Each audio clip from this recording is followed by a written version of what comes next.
ভেনেজুয়েলায় হামলা চালিয়ে সামরিক এক ঘাঁটি থেকে প্রেসিডেন্ট মাদুরো ও তার স্ত্রীকে তুলে এনেছে আমেরিকা। দেশের সবচেয়ে সুরক্ষিত স্থাপনা থেকে মাত্র কয়েক ঘন্টার ব্যবধানে মাদুরোকে ধরে আনার দায়িত্ব ট্রাম্প দেন বিশেষ বাহিনী ডেল্টা ফোর্সকে।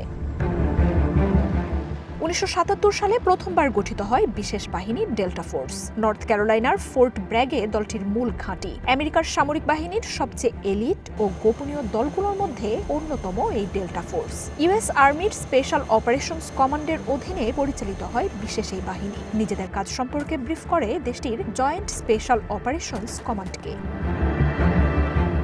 বাহিনীটি এতটাই গোপনীয়তায় কাজ করে যে এক এক সময়ে আর্মি কম্পার্টমেন্টেড এলিমেন্টস কমব্যাট অ্যাপ্লিকেশনস গ্রুপের মতো ছদ্মনামও ব্যবহার করে।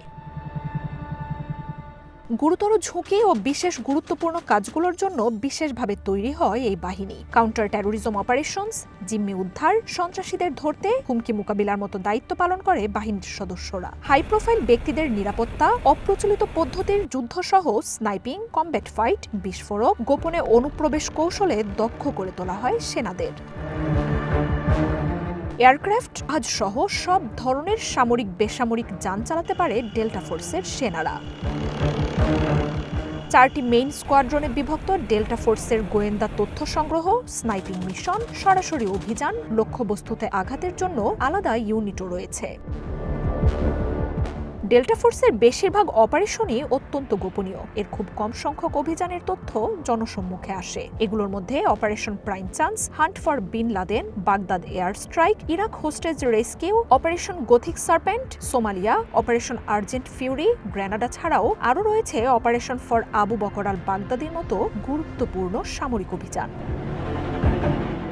ধাপে ধাপে যাচাই বাছাই বিশ্লেষণের ভিত্তিতে এই বাহিনীতে সবচেয়ে দক্ষ ও যোগ্য ব্যক্তিদের নিয়োগ দেওয়া হয়। ইউএস আর্মির গ্রিন ব্যারেটস, রেঞ্জার রেজিমেন্টের মতো বিশেষ বাহিনীগুলো থেকেই নেওয়া হয় সদস্যদের। ডেল্টা ফোর্সের প্রশিক্ষণে প্রায় 20 কেজি ওজন বহন করে রাতের অন্ধকারে 18 মাইল পথ অতিক্রম করা ছাড়াও একই ওজন বহন করে উঁচু নিচু পথে নির্দিষ্ট সময়ে 40 মাইল অতিক্রমের মতো শারীরিক পরীক্ষার মধ্য দিয়ে যেতে হয় সেনাদের। 6 মাসের অবর্ণনীয় শারীরিক প্রশিক্ষণ ও পরীক্ষা নিরীক্ষা পার করতে হয়। কঠোর প্রশিক্ষণের কারণে খুব কম সংখ্যক সেনাই চূড়ান্ত পর্যায়ে নিয়োগ পান। মার্জিয়া উপমা, ওয়ান ইন্টারন্যাশনাল ডেস্ক।